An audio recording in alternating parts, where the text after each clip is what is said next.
Hello বন্ধুরা, দেখো একটা ছোট্ট মিনি ব্লগ ভিডিও নিয়ে চলে আসলাম। আর দেখো সকালে কাজবাজ সেরে স্নান টান করে সকাল সকাল পুজো দিতে চলে এসেছি। আর আজকে গাছে অনেক জবা ফুল ফুটেছিল।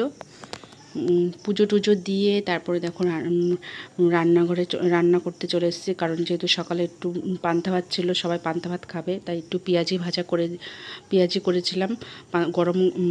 গরমের মধ্যে না পান্তা ভাত খেতে ভালোই লাগে। আর দেখো দুপুরের জন্য হচ্ছে টক ডাল রান্না করেছি, আম দিয়ে ডাল রান্না করেছি। আর দেখো এখানে আমার শাশুড়িমা রান্না করছে, আমিও জোগাড় করে দিচ্ছিলাম। অনেক সময় আমি রান্না করি, আমার শাশুড়িমা জোগাড় করে দেয়। আর করেছি দেখো কাঁচকলার কোপ্তাকারি। কাঁচকলার খোসাটা ফেলবো না, ওটা বাটা করব। আর দেখো এখানে বড়া করে কাঁচকলা সেদ্ধ করে মশলা দিয়ে মেখে বড়া করেছি, বড়ার তরকারি। আর রান্নাঘরে না রান্না করা যায় না এত গরমের মধ্যে, তাই একটু খোলামেলা রান্না করলে একটু গরমও কম লাগে।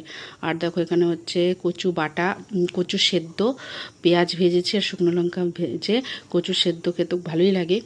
আর দেখো সবার জন্য দুপুরে খাবার দাবার বেড়েছিলাম, সবাইকে খেতে দিয়েছিলাম। আর দেখো যে কোনো গরম ভাত দিয়ে না যে কোনো বাটা বলো সেদ্ধ বলো এত ভালো লাগে খেতে।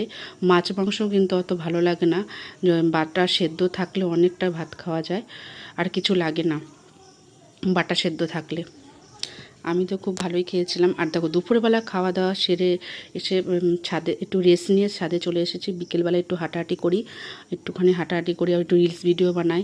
যদি আমার ভিডিও ভালো লাগে অবশ্যই লাইক কমেন্ট করে দেবে।